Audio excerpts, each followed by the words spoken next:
Welcome, everybody. Thank you for being here today. We're so excited to welcome Stephen Hamilton, who is a Boston based artist, arts educator, and scholar. For this day in a residency that he has had, we started with a workshop this morning. We had a student lunch. We co-led a tour in the Davis Museum of the Yoruba Objects and Textiles, and now we're finishing off the day with this wonderful public talk.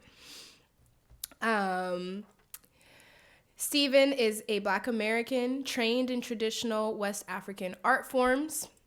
Hamilton will share his multidisciplinary practice with you all today.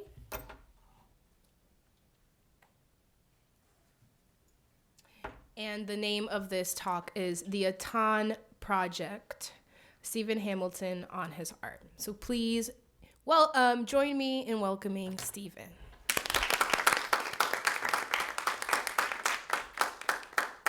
All right, everyone. So as Saminchi said, my name is Stephen Hamilton. I'm artist and educator from Boston, Massachusetts. I want us to be able to ask questions about the work, so feel free so I'm not going to breeze through this, but you're going to notice that I might pass through slides a little bit more rapidly. But I wanted to start here because this is an important part of my journey. This was during my residency at the Nikkei Center for Art and Culture in 2015 and 2016. I was able to travel there due to a generous grant from Arts Connect International, which is an organization that is dedicated to social justice and activism through the arts and supporting artists in their journeys and being able to continue to do that type of work. And this is me at the Nikkei Center in Ogidi Jumu, which is where I learned traditional indigo dyeing and weaving. And you can see all of the beautiful examples of Adire Oniko, which is resist dyeing, what they call resist dyeing in Yoruba land. And this was after a very successful dyeing session. Just like today, like the vat was not cooperating. It was a fermentation vat that was not working right.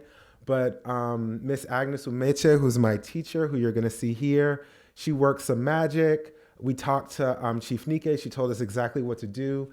And no more than like 24 hours later was it ready for it to dye. And this was very, Iyamakbo, Ashon, they were both with us that day because we were able to dye all of the fabric that I needed to dye before I had to leave and go back to Lagos. And this is an image of my teacher, Miss Agnes Umeche. She lives in Ogidi Jumu, but she's from Okene. She's an Abira woman. The Abira, like the Yoruba, like the Igbo, like the Edo, are known for being prodigious weavers. And you can see this image of her weaving this beautiful textile, this beautiful brocade on the image to the right. And she was my teacher. She taught me how to dye with indigo, and she also taught me weaving, which would transform my practice. It would transform my practice since. So you can see this body of work that I made when I was there. This was the first time that I started incorporating textiles into my painting. My background was in illustration. I worked as an art educator before I went to Nigeria. I worked for an organization called Artists for Humanity. I also, was working on like commission projects, but my training was in figurative painting. I was a painter and illustrator. I was working with narrative image making.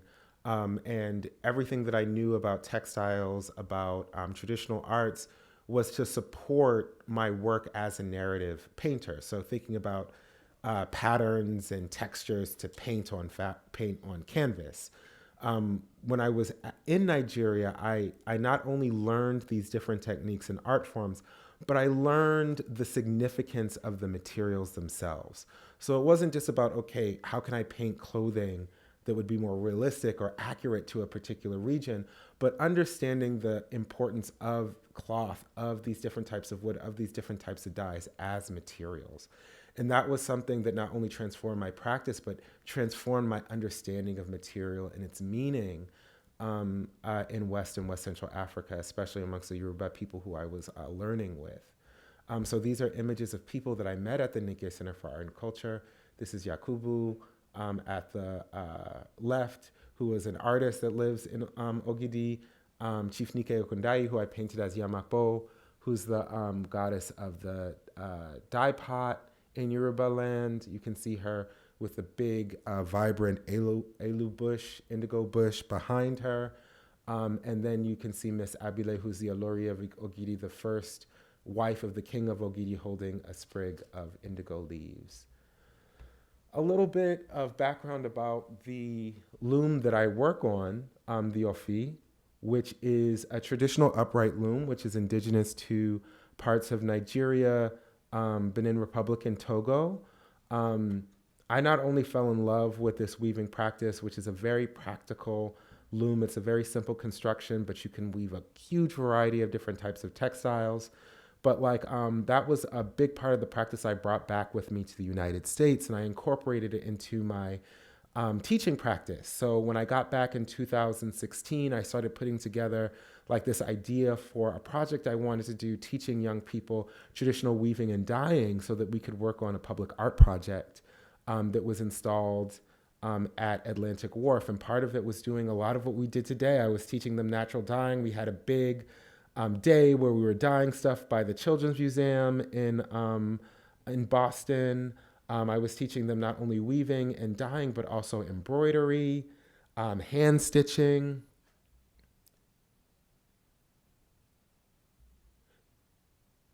This is after the day was over. We were dyeing with kola nut and indigo. You can see the varieties of orange, brown, and blue hues. And this is the installation at Atlantic Wharf. So again, it was not only was my artistic practice transformed, but also my teaching practice. This became a way which I can teach people about the art history of Nigeria, of the art history of other parts of West Africa. We can also see references to other West African textile traditions in this piece as well. And also have conversations about why this is relevant to world history, but also the history of the African diaspora. You could also see us all wearing daishikis that I also taught them how to make really simple daishikis as well. Again, because my background is in illustration, while I was in Nigeria, I was also thinking about ways in which it can aid in these aspects of visual storytelling that were really important for me. So thinking about comic books, graphic novels. During our tour today, we were learning about Opon Ifa, which are used in Ifa divination. When I got back, I also worked on a graphic novel based in the corpus of poetry that's used in divination in Yoruba land. So these are actually inspired by poetry from Ifa, using some of those same students that I worked with as models for the Orisha and the other figures that appear in Ifa poetry. And again, thinking about how the fabrics, the materials that I'm using are also aiding in the storytelling. It's all painted on adire. It's all painted on indigo dyed fabric that's scanned and arranged and designed in a way which is telling these stories. So you can see ways in which I'm painting on the fabric, and that's becoming panels for the graphic novel. The following year in 2018, again, thinking about public art, thinking about education, narrative storytelling, things that I thought were important in terms of thinking about history, thinking about material as a way to teach history. We worked on a project called the Founders Project. So I took 4 of those students that I had trained in weaving and dyeing. I hired them as artist assistants for me, and we worked on a project where we were painting Black high school students in Boston as these legendary progenitors of West and West Central African ethnic groups. The idea was not only to teach about these legends and histories from these different regions of West Africa, but also to incorporate the materials, to reference the art history, to reference the material culture of each of those regions. So this is an example of one of the pieces that I made. This is an image of Queen Poku, who's a legendary queen, who's the founder of the Baule people. It said that during a war, a dynastic struggle in the Ashanti Empire, she fled across into what's now Ivory Coast, Cote d'Ivoire, being chased by an army. When they came to a river, she sacrificed her only son, her only child, to the river so that her people could cross. And when she did that, hippopotamuses rose from the water and her people were able to walk across. So this is not only a depiction of the story, but it's also painted on cloth that would have been used in parts of Ivory Coast at that time that's also considered synonymous with the different groups that live there. So these are textiles inspired by Baule textiles, by Jula textiles. It's hard to see in the projection, but the frames are inspired by doors, which are carved by Baule people. And even the imagery of the mother and child is referencing elements in Baule art, which are also very common icons in the artistic traditions, the sculpture traditions of many ethnic groups in Africa. Again, thinking about how I'm referencing material culture and how that's also telling the story. You see an image on the left of Sundiata Keita, Deschambault Sundiata Keita, with also imagery from the story of Sundiata Keita, the buffalo, which is representing his mother's lineage, the lion, which is his father's lineage, the baobab tree sapling that he pulled up as a child, his iron bow. All of these are references to the Epic of Sundiata. But you see the warrior's tunic, the hunter's tunic that he's wearing, and also the hunter's tunic that's being worn by Yanenga. That's actually an image of my goddaughter, Gianna Watson, as Yanenga, who was a legendary progenitor of the Mossi people. She was a Dagomba princess, daughter of Madega. Madega is a very important figure for a lot of Dagbon people in northern Ghana, but you also see her wearing those warriors' tunics, which are associating them with warriors' guilds, with hunters' guilds, with all of this like spiritual protection that's useful for them as warriors, as hunters, as leaders. And also symbolic of a very particular region, which is the savanna and Sahelian regions of West Africa. Again, thinking about how I'm looking at textiles and garments, but also referencing art history. This is Arasa Malik, who's like a practitioner of African-based martial arts. He's also like, one of those people really into genealogy. He's Jamaican, but it traces ancestry back to Mandinkan speakers, to Balanta people. So also very interested in the warrior culture of those different places. But again, referencing like this icon of the mounted warrior, the mounted archer that we see across West Africa, and whose oldest representations we see at Djenné Djennou in the Middle Niger. These terracotta sculptures, which are associated with the medieval Mali. And again, thinking about how that iconography is influencing the not only physical depiction, but also the materials, like the fact that it's painted on this robe, which is symbolizing power and wealth and nobility. Again, thinking about like how, different elements of narratives are incorporated in layered ways, referencing jewelry and iconography, such as this image of Olokun, holding an Omolokun, a child of Olokun, before they enter the world. You see his beautiful coral and red jasper beads, which were used before the importation of coral. These spirit children dancing in the palace of Olokun. The incorporation of the Igaede, the sacred symbols of Olokun, who again, because he represents water and the boundary between the world of the living and the world of the dead, we can still see the crossroads appear as it appears in Congo, as it appears in parts of Yoruba land and Igbo land. This sort of Pan-African association with the crossroads and this border between the visible and the invisible worlds, but also telling the narrative. Again, this being a medicinal mark which is drawn on the ground in preparation of baths to protect mothers who are experiencing, expected mothers who are experiencing bleeding during pregnancy, and also giving us a clue to the difficult pregnancy that's happening in our visible world and how it's protecting this child before they enter our physical world in the spirit, while still in the spiritual world. Again, thinking about how I'm looking at iconography as it exists in African art, but also having these broader conversations about elements of Black feminism and African feminisms, like this idea of the power of women, this feminine power to both create and destroy, and how that's mobilized by women in Africa and in the diaspora in order to assert their own agency in their communities, and also to rebel against patriarchal authority, whether that's colonial patriarchal authority or other forms of patriarchal authority that they are facing within their own communities.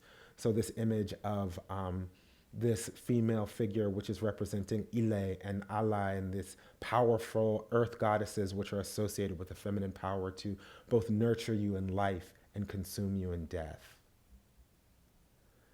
And again, thinking about how I look at this when I'm painting people I know. This is my friend Isnard, who is a very talented artist who I'm painting as an Omo Obatala, who's a priest, a follower of Obatala, wearing his white cloth, which is symbolic of Obatala, and also referencing Ifa poetry, the leke leke, which is the cattle egret that dips its feathers in white chalk, which is like also what these priests of Obatala are doused in during the Obatala festival in Ife.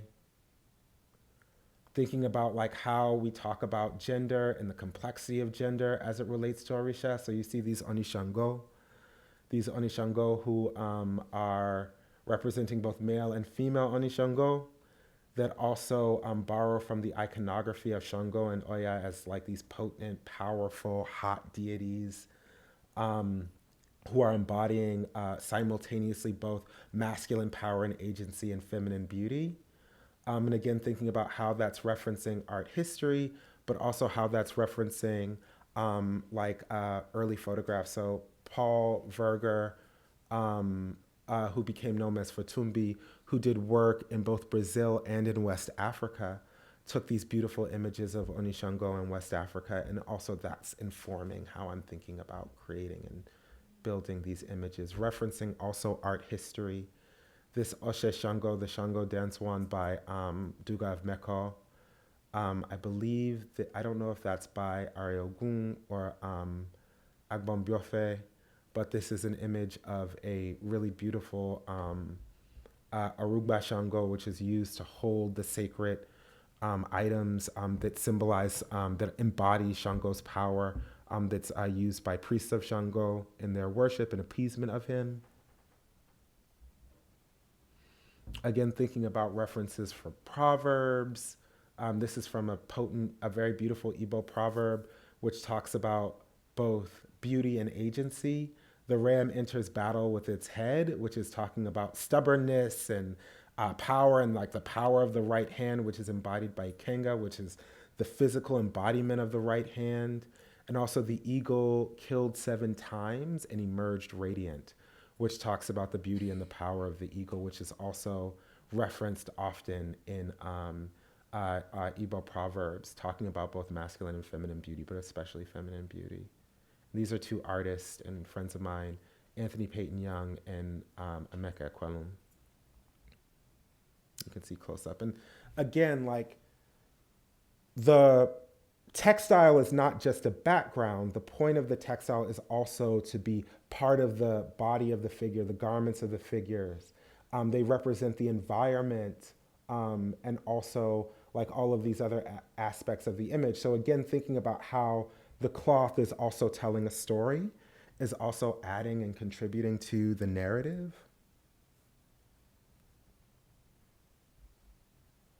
This is one of my favorites. This is an image of Portia Olajuwola, who was the former poet laureate of Boston, Massachusetts, amazing poet.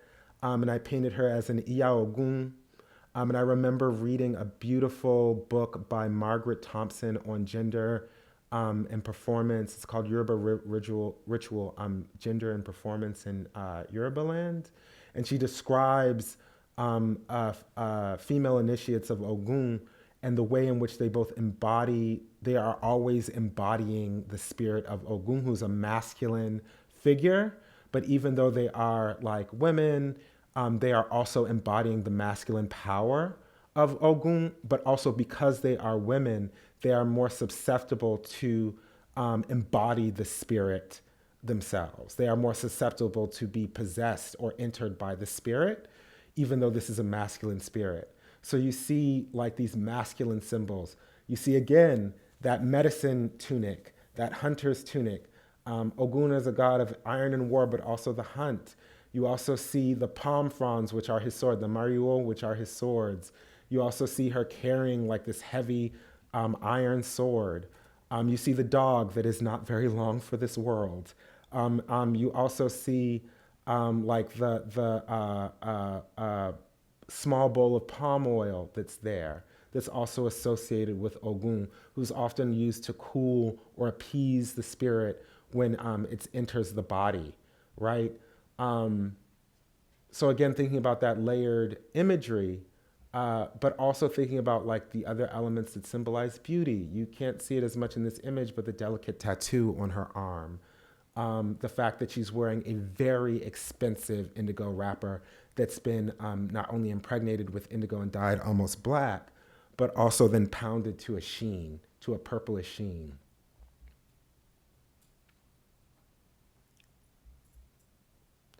And this one,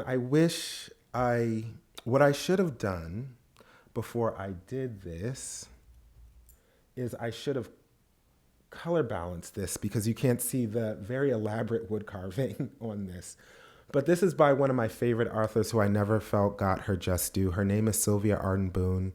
She was the first, I believe, Black tenure professor at Yale. And she wrote the most beautiful description of the Sunday Society that has ever been written. It's called Radiance from the Waters. And it's important because even though she's not overtly saying that she's writing this from a Black feminist perspective, she is very much writing it from a Black feminist perspective. And there's a passage in the book, it's at the end of the book, and it says, when she wrote about the idea of beauty in Sunday, but also the relationship with beauty and the concept of Blackness. So not just physical Blackness, but the concept of Blackness. And she wrote about how when you see the Sunday mask, which is beautiful and perfect, when you see this black thing, you have seen the good made visible.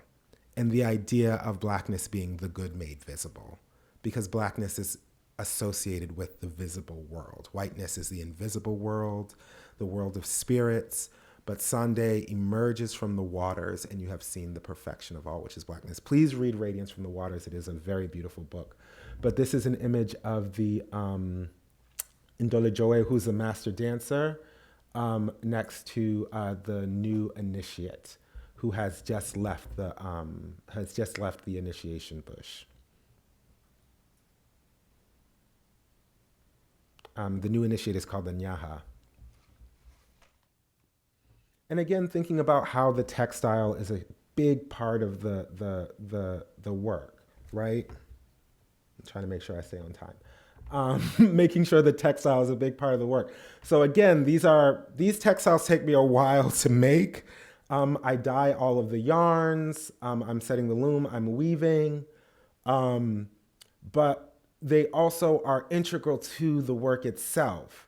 So this textile, which is, based off of an Akwete textile that's from southeastern Nigeria, that's woven out of cotton and silk, that has like these elaborate images of water spirits, of this iconography that permeates the region, and using it to symbolize the power of these elder women. So this is called Dance of the Titled Mothers, and it's a dance of titled women from different parts of Nigeria. These are Edo women, Igbo women, Yoruba women, who are dancing in the watery spirit world. And as they dance, as they conjure things in that spirit world, you have to ask whether they are conjuring things for good or ill, right? This idea that these powerful women, these are very rich women, they're wearing very expensive wrappers, they have very thick agate beads that are around their necks, these thick brass bangles. They wear expensive shaggy beads, which are locally produced. These are wealthy, powerful elder women And you see them doing their dance in secret in water in this world of spirits. And you have to ask whether what they are doing, what they are conjuring, and also hoping that what they are conjuring is something creative. Or if it's something destructive, it's something that needs to be destroyed. But this is also, again, thinking about how the material lends itself to the narrative of the work. We can look at some close-ups of how these things are incorporated. This is another piece that's also very important to me. This is called Tukula, the Second Moment of the Sun. It's referencing another one of my favorite scholars, a little bit controversial, but I will always defend K.K. Bunseki Fukao, who is a scholar on Congo religion. He worked as an anthropologist, but he also wrote works that was talking about Congo philosophy and its application to post-colonial or decolonial movements, like really thinking about how there can be a political utilization of Congo thought, which set him apart from other people who are just thinking about these things as anthropological projects. But he writes about tukula, which is this material, the heartwood of a tree that's used as a cosmetic and a dye. All the beautiful kuba cloths that are red are dyed with it. But across Africa, tukula or camwood is used as a material that's used in ritual initiation. And this is representing the transition, oftentimes from childhood to adulthood, typically associated with femininity, but can also be associated with masculine agency. So we can see these two men who are dancing in this red field representing the transition from childhood or adolescence until adulthood.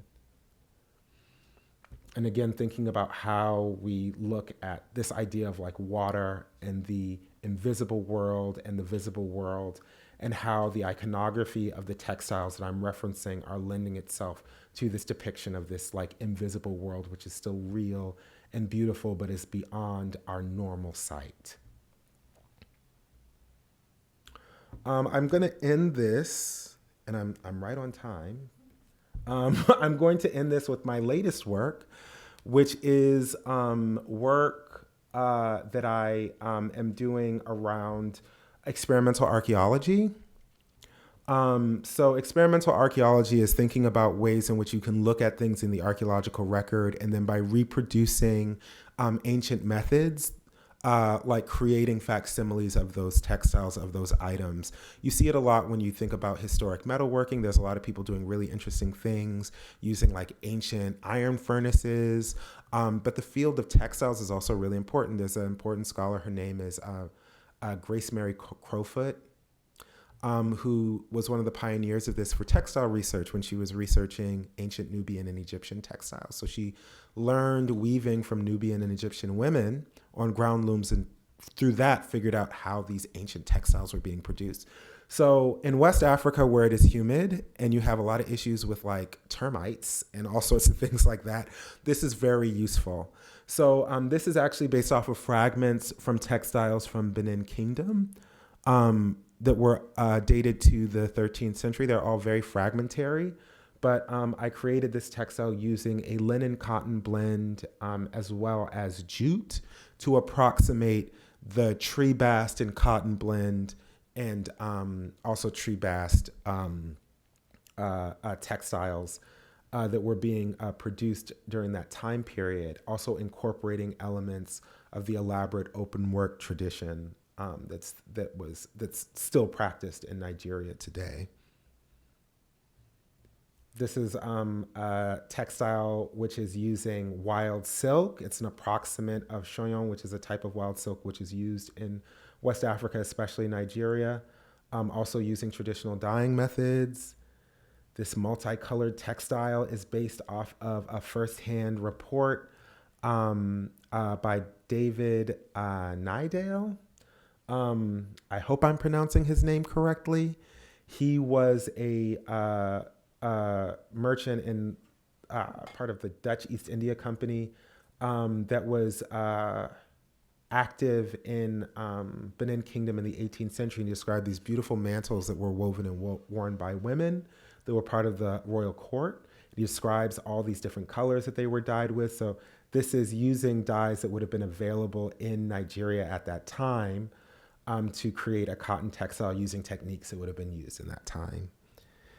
And then using that to create this work, which is my Boston Public Art Triennial work, which is celebrating this history of weavers, which is celebrating this history of textiles, which are showing the various different looms and weaving traditions across West and West Central Africa, and not only painting them on the textiles, which is meant to also honor and expose people to these different textile traditions through creating these examples that are not necessarily reproductions, but are using the materials and techniques that would have been used in the past, but also to create this portal into this ancestral world, into the spirit worlds where these spirit weavers are still hard at work, where they are still impacting our living, invisible world, right? And it gives me an opportunity in which I can also incorporate elements of wood carving, of other forms of resist dyeing,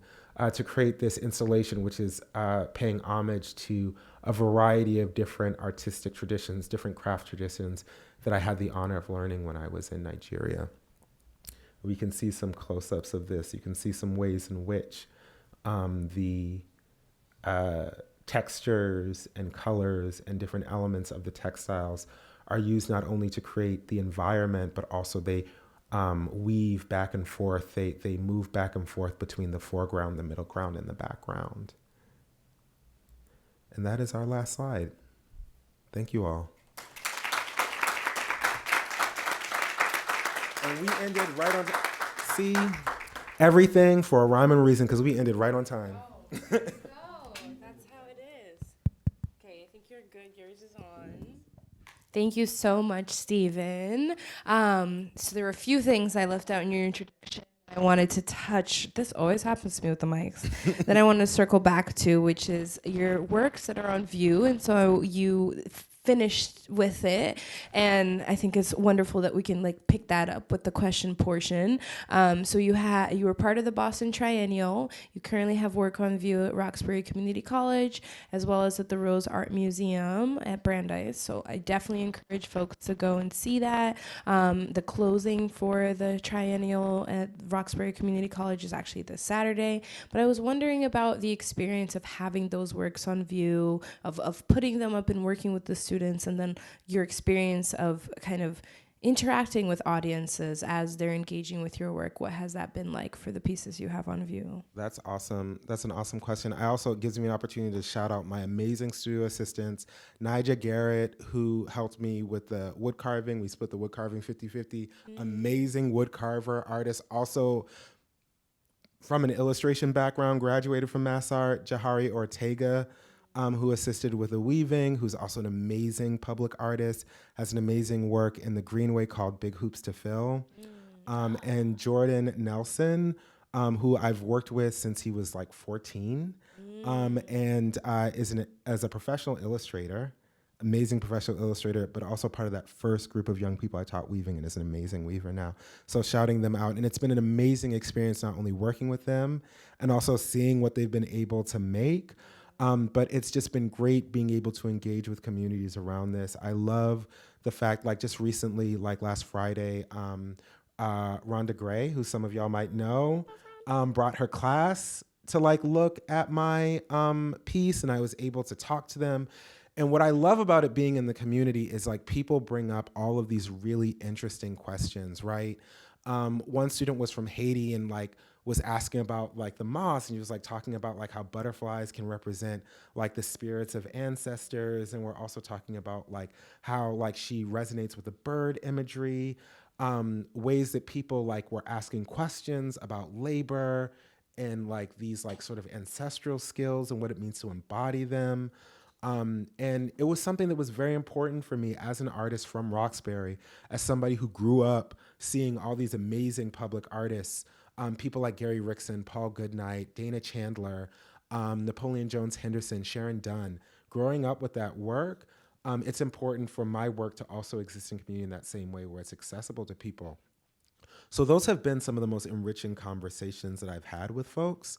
Roxbury Community College, the Black community in Roxbury and Boston is like very diverse, not only in the African American community, but Afro Caribbean. A lot of the Latin American communities also from the Caribbean, so a big Afro Latinx community there. Lots of Haitian folks, Jamaican folks, Cape Verdean folks, and like just being able to have conversations with even a lot of folks from the continent. There was some people from Nigeria who were coming and talking to me about it. There was one woman from Nigeria that was like talking about like, yeah, I know about this ashoke. Like this is something, this is not a simple thing. This is an expensive thing. Yeah. And was also contributing to like the conversation. And it was just an amazing experience. And that's also the reason why it had to be where it was. Because even though I would have loved for more people to have been able to see it, the fact that that community was able to see it and I was able to have that conversation was core to the reason why it needed to be there. Yeah. It kind of brought it home for folks to really be able to engage. That's amazing. Well, I only wanted to ask 2 questions, and then I wanted to turn it over to the audience. So please have some questions ready. I also am like really blown away by your work, not only as an artist and an educator, but also as a scholar. And you're currently a PhD candidate. I was wondering if you could talk more about that experience and bringing your artistic work, your research into that kind of academic sphere, and how navigating those those worlds that are also interconnected has been like for you. So I'm going to keep it to the positive. Keep it to the positive. I have like some amazing like advisors that I'm working with, Emmanuel Chempong, Vincent Brown, Jacob Olupona, Judith Byfield, who's amazing. She wrote a book called The Bluest Hands, which was actually about indigo dyers in Abeokuta, and we've had amazing conversations. I think what's amazing about Harvard is that Harvard has an incredible library system, and I've been able to do research at a level that I would not have been able to do if I wasn't affiliated with that institution. Mm-hmm. They literally have almost every firsthand account that I need to read, like digitized. Like I can look at the report on the Kingdom of Congo, description of the history of the Kingdom of Congo. I'm getting that name wrong, by Filippo Pigafetta, which is like from 1560 something. Voyages of Cadamosto, Esmeralda do Sito Orbis by Pacheco Pereira, like all of Jean Barbot's really cringy accounts of the Gold Coast, like all of that's there, plus all of these like sources that are super important for anybody who studies African textiles. All the works by Venice Lamb, all the works by like John Picton. Like there's like all of these like books, all of this scholarship that's just ready and available that's there, that's been incredibly useful.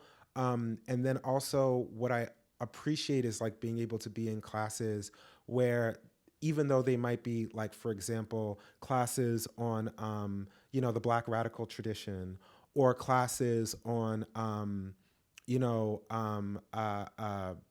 history of race, like in America, or history of race in Africa, or thinking about like Afro-American studies or Black studies programs, Black studies classes, really thinking about how important early African history is to Black studies, and also understanding what it means to bring that into a Black studies background, but also to look at African history through a Black studies lens, which is not something that's new. Walter Rodney was doing that.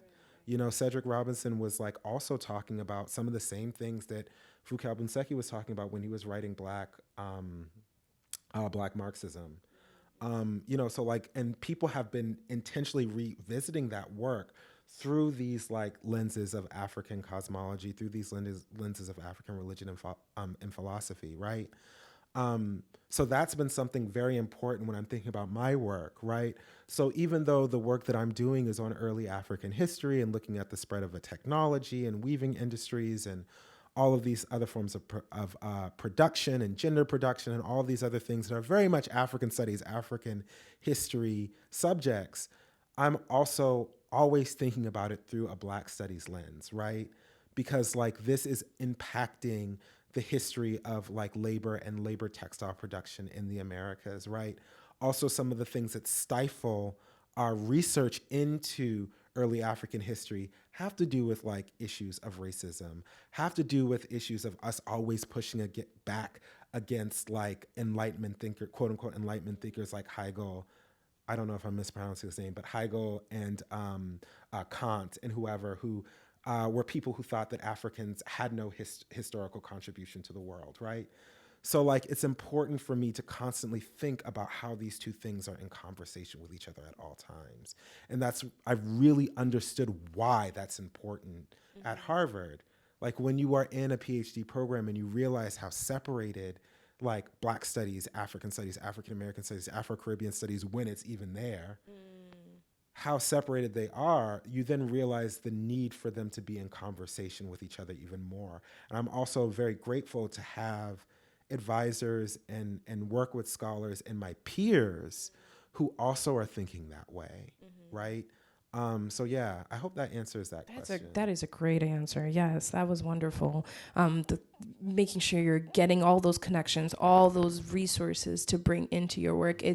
That's a lot of work and a lot of labor, and I admire you so deeply for it. And it shows, like it translates into the work that every detail is thought through and like is grounded in a history. And I think that's so wonderful.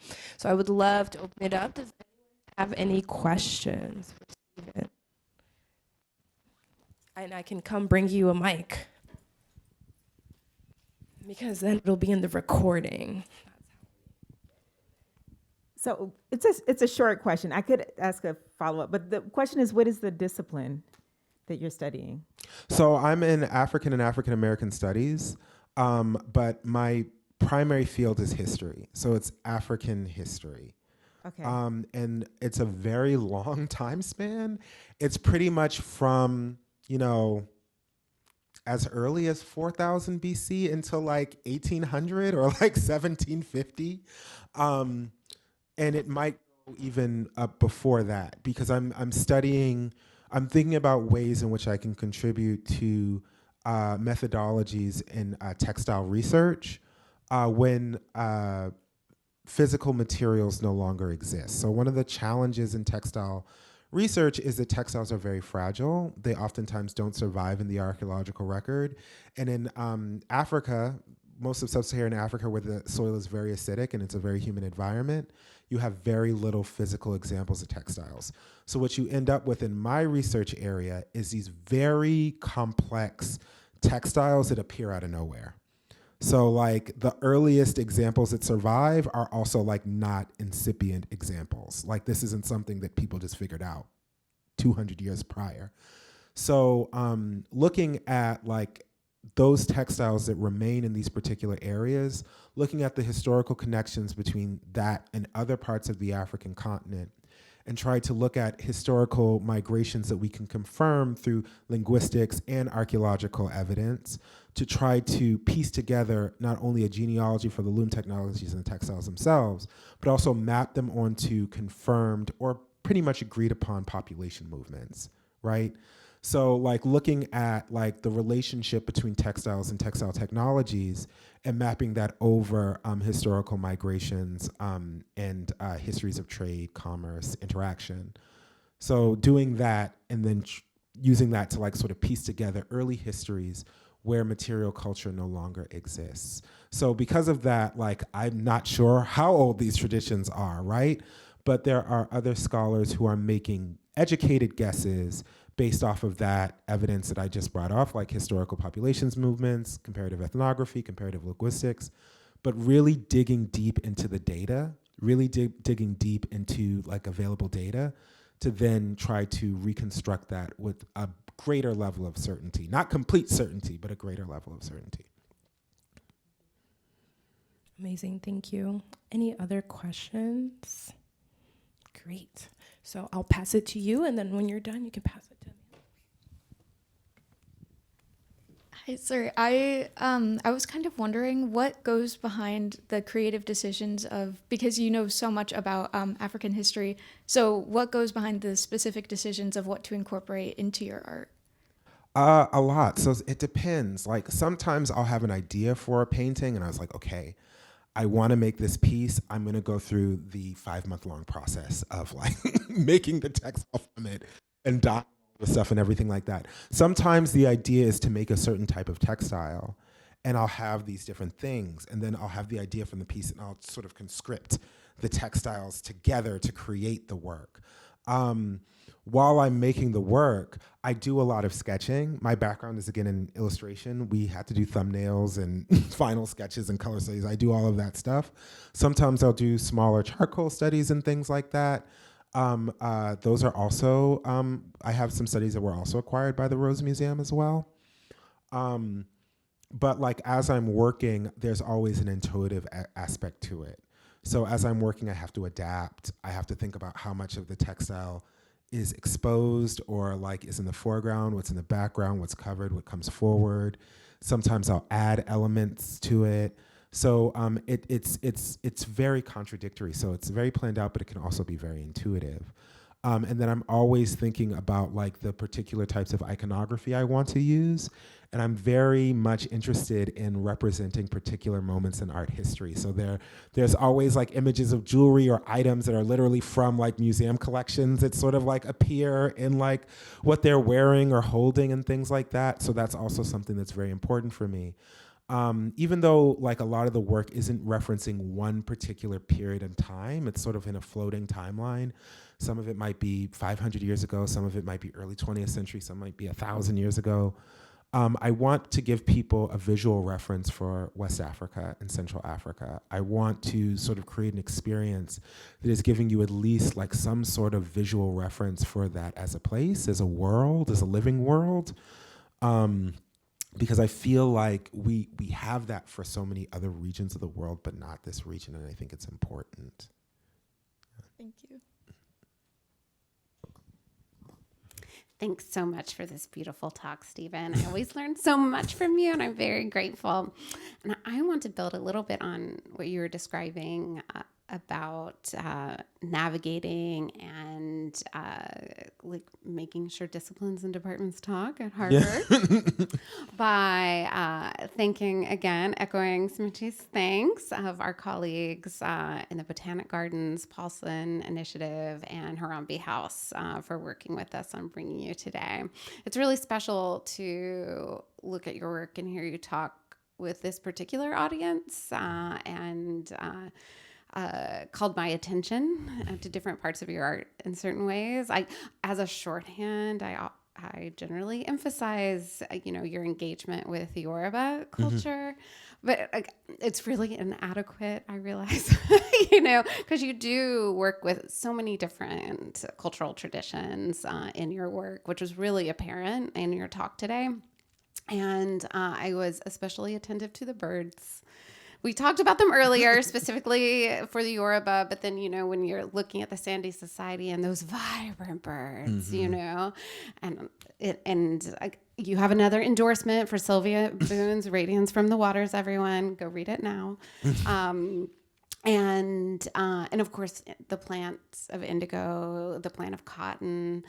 So with these, we have ecologists and botanists in the room. Can you tell us? Yeah, what do you want to talk about? Birds, plants, but cross-culturally, like how they operate, like across some pretty diverse religions, and your attention to the natural world and the way that West Africans have interpreted it in so many different ways. Thank you so much. I love talking about birds because they are, we see them, people recognize the spiritual resonance of birds all over the world. So even with ancient Rome, with the auguries, right? Like people like also thinking about how they're using that for divination and showing good luck, right? And that like blessings are upon you. So there is something magical about birds. It's recognized all over the world. What's fascinating in West Africa is like the sort of ambivalence of them as things that are beautiful, but also can be ominous and dangerous, but also things that are human-like, right? For the Mende, birds are human-like. Some birds can talk. Birds are very quick-witted and intelligent. They recognize how smart birds are. They walk on two legs, unlike beasts that walk on four. And like this ability that they have makes them not only specially connected to people, but they also are connected to forces that can be beneficial or destructive, right? So in Yoruba land, you have the Awon Yawa or the Aleye, the owners of birds, who are feminine forces that can both bless or destroy, right? And there's a reason why they are specifically associated with birds. One of the Galede masks, it's very important, that comes out at night when people can't even see it, is called the night bird, right? The night mother, who's often like an image of either a bearded woman or literally a bird woman. Ancient Knox sculptures have people turning into birds. In Afro-American tradition, it's also important. Like Harriet Tubman, when she escaped to freedom, dreamt that she was a bird flying to freedom, which, you know, for all the people who follow African tradition, when they hear that, like that is like such a big thing. But also birds are very much a part in Afro-American folklore. Like you would call a conjure man a Dr. Buzzard, because buzzards are considered sorcerers in West Africa and Central Africa, right? Because they eat the dead, and power comes from the world of the dead. So I'm borrowing from these images of birds. A lot of these birds are birds that are special in West Africa. Turacos, glossy blue-eared starlings. I didn't have it in that you couldn't see it as much in the Tukula painting, but gray parrots. Gray parrots are very important. Like you have the odidere, which is the red parrot feather that's used in initiations. Like, and gray parrots are smart. They can talk, right? And then with the plants, it's important to understand that the plants themselves are ritual materials. So the cloth might have ritual importance as a type of cloth, but the cotton itself is a ritual material that's medicine, that's ogun, that's bilongo, that's like the hand-spun thread, which is used to create medicines, to bind, fetuses to the womb to prevent miscarriages, which is used to weave kijipa, which is like the hand-spun, hand-woven cotton, which is used in like preparations of other types of sacred medicines, which is why even though not as much cloth in some parts of these regions are made out of hand-spun cotton, but people still buy it at markets because it's used as medicine. Same with raffia. Raffia is an important ritual material. Raffia has like a spiritual resonance which is attached to it. Kira Malika Daniels, who's a good friend of mine, who did work in Kitwit in Congo, talks about certain bilongo where pieces are wrapped in raffia to be the same, to reference bodies being wrapped with raffia cloth before they're interred, right? Raffia being a very important material because many of the oldest weaving traditions in West Africa are based in raffia. In tropical Africa, cotton's a newcomer, and by newcomer, I mean the last 1,000 years. But like, it's a fiber associated with antiquity, right? It also wicks moisture away from the body. It's waterproof. It's used in all these like other forms of construction. It's used in roofs. It's like, has all of these different things. But like, again, it's not only a material that's used for something, it is something that also has like a metaphysical, have specific metaphysical and spiritual qualities, which are also tied to its physical qualities. And it's important for me not only to use that as material in the paintings, but also to use them as symbols too. So that's something that I'm really interested in. And even though, like, again, what's fascinating about also with Sylvia Ardenbu, what she talks about is like Mende, and even though she's talking about the Mende, but Sande is not just Mende, it's Timne, it's Sherbro, it's all these different groups. But these people may belong to different religious groups. They also create syncretic meanings to these things based off of these different things. We see how white cotton is conscripted into Islamic beliefs. We see how black cloth is also conscripted into certain Islamic beliefs that like exist like on top of like these older traditions and beliefs, or like are informing them back and forth in interesting ways.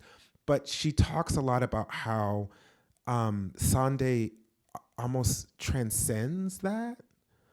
And the way that it exists is not, it's religious, but it is something deeper than what we would consider like a religious thing, right? people might be Christians or Muslims, but these ideas that are around Sunday that we might consider religious are something deeper, something underneath that. And you don't see that as much with evangelical Christianity or conservative Islamic practices, right, in West Africa. But there are people who are very much Muslims, very much Christians, who still follow these traditions because, again, it is something which is tied to a deeper sense of personhood and identity, which religion enriches, but is also like supplemented by this deeper reality.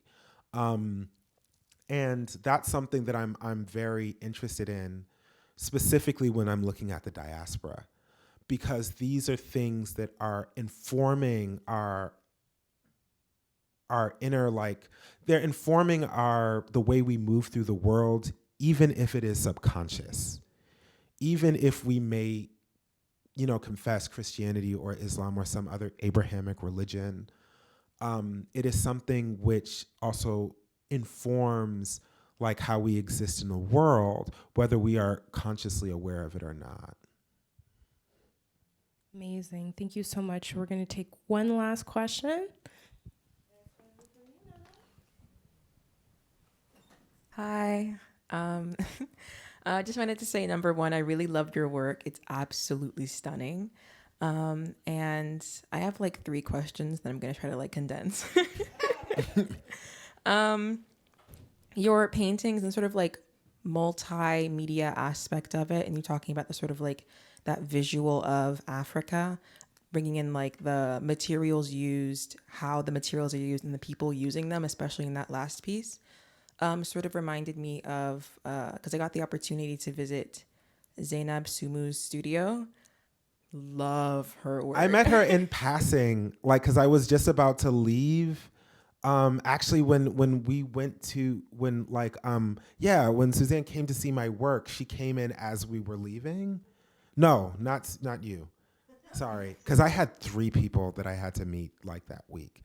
Another friend of mine that came in, saw the work, and I was just leaving, and I met her in passing. But I love her work, and she also talks a lot about Sunday in her work. Yes, she's like, also I saw Radiance from the Waters on her desk, and that's a book that I read over the summer because I was studying the Zoe mask in our collection, and also her sort of like incorporation of bringing the 3D of the masks into her paintings reminded me of your like multidisciplinary and like multi usage like art practice. So I wanted to ask about the sort of like conversations and collaborations you're having with other artists, and also because you talk so much about like Sunday and Sierra Leone and like the Congo, if you have any like plans or like desires to return to Africa and continue your work in other countries. Yes. So like I'll answer the last part of the question first. Yeah, I'm going for my research. I have to go to Europe to look at museum collections, but right, you get the inherent, like, right? Like, one thing that's not as like cringy about when you study textiles is like there are a significant amount of museum collections that have ethically sourced ones, even from earlier dates, because those market ladies were not playing with those people. So they were not playing with those people. So like we know that they were purchased because there are recordings for how much it costs in the market. So like a lot of the stuff that I'm dealing with isn't things that are like particularly looted. One thing that I do have to study, which is actually from Ghana, which is a beautiful raffia textile from Ghana, which is also very rare. You don't hear a lot about raffia weaving in Ghana, which has my gears turning about like history of weaving Ghana anyway. But like I have to go there, but I am going back to Nigeria. I also have to go to southeastern Nigeria and also Congo Brazzaville. Because like southeastern Nigeria and western Cameroon is the quote unquote Bantu homeland. In the loom that I'm studying, there's a variation in that part of the Bantu homeland that is very similar to the ones that you see all throughout Central Africa. So again, the idea is like when they dispersed into Central Africa, they brought that loom with them, which would make that loom technology at least that old, right? And I want to do not only ethnographic research, but also museum research, because those little museums sometimes have very interesting things that other people are not collecting. Because, you know, when you're looking at like bigger institutions, they might like, okay, we need to have an nchak, like a Kuba wrapper. We need to have a casa or an arquila. We need to have like a piece of asholono. We need to have like some kente. We need to have like these things that are like really like indicative of like these like grand artistic traditions where there's like a lot of literature written about them. And then you have like little things that might be used as like, you know, this is a piece of cloth that was used to like wrap a piece of like medicine, or this was used as a loincloth, or this is like something very specific to this specific region that's used for this specific purpose that like maybe a lot of people haven't written about, but like is because it's like very important to that region. You'll see them be in these like very local museums, right? There's some examples of Igbo raffia textiles that I've seen that people have like documented that are in these local museums. Like, you know, there's like all of this like very specific things that are there. And then also, you know, some people have very old textiles that are just in their wooden chests. They're still very valuable in parts of West Africa. So I don't want to make it seem like it's just ethnographic field research, because that also belittles it a bit. Not to say that there's anything wrong with ethnographic field research, but like that, and also like interviewing weavers as artists, like, because like my teacher is like at the very least a designer. Like if you look at contemporary weavers, they are designers. They are coming up with all of these different color combinations using different materials, and they're making things that are very modern. Like it's really interesting, like those wedding dresses, like all that stuff, that starts off on a loom like the one I use sometimes. And these women are able to really adjust. The reason why that loom tradition survives is because they can adjust to the market like this. Because you don't have to worry about like the machinery and all this other stuff, because it's not mass produced. So you can adjust to market demands very quickly on a machine that is very easy to make and take care of. So also thinking about them as artists to talk about these historical moments in which they have to compete with foreign textiles, in which they have to, you know, compete with like demand, in which they, you know, have to like adapt to new situations and new economic opportunities, right? So yeah, I'm definitely gonna go back. In terms of collaborating with artists, like it really depends. Like my studio assistants are like people that I know and trust. So collaborating with them is very easy. Like one of the looms, it's not in here, but one of the looms that we're weaving on, all of those pieces were carved by Nija, and I could trust Nija to just do what they needed to do with that, right? And again, if that were to sell, like that's theirs. Like that doesn't belong to me because they worked on it, they carved it. It's the same thing with the weaving. Even though I did most of the weaving, Jordan Johari doing 3 pieces of weaving is still a lot of weaving. Those pieces, like I could say like, oh, I need like this color palette, but whatever you want to do, you can do it, right? And then they'll do it, and whatever they make is going to be great. There was one piece that I had Jordan weave that had to be specific because I was referencing, again, another textile that's from historical reference. But, you know, I can trust them to do that. When it comes to collaborating with other artists, it really depends. When I was working at Arts for Humanity, that was really important because like all of my coworkers and peers that were good friends of mine, we were working with young people. We had to work together a lot on larger projects, and we also had to work with young people as collaborators, making sure that we were able to not only guide them so that the project, you know, was what it needed to be, but also making sure that their voices were seen. So it can be a difficult process. There's one instance, like 2 artists that I love that I need to shout out. Shaniqua Brooks and Emeka Kwelum, I collaborated on them both. They're both weavers.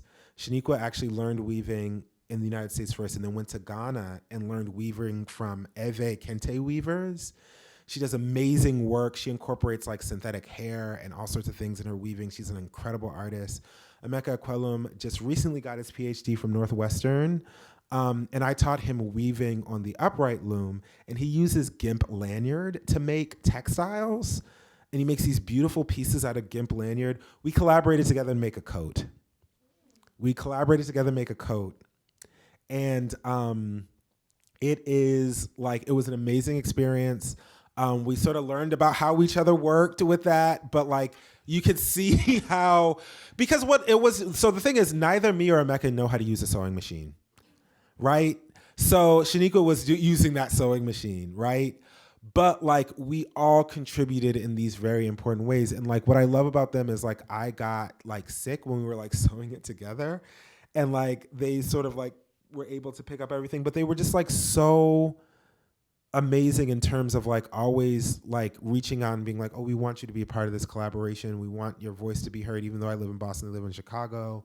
But also being able to hear each other's feedback and like find a middle ground between all of us. And what we came away with was something that was really beautiful and exciting.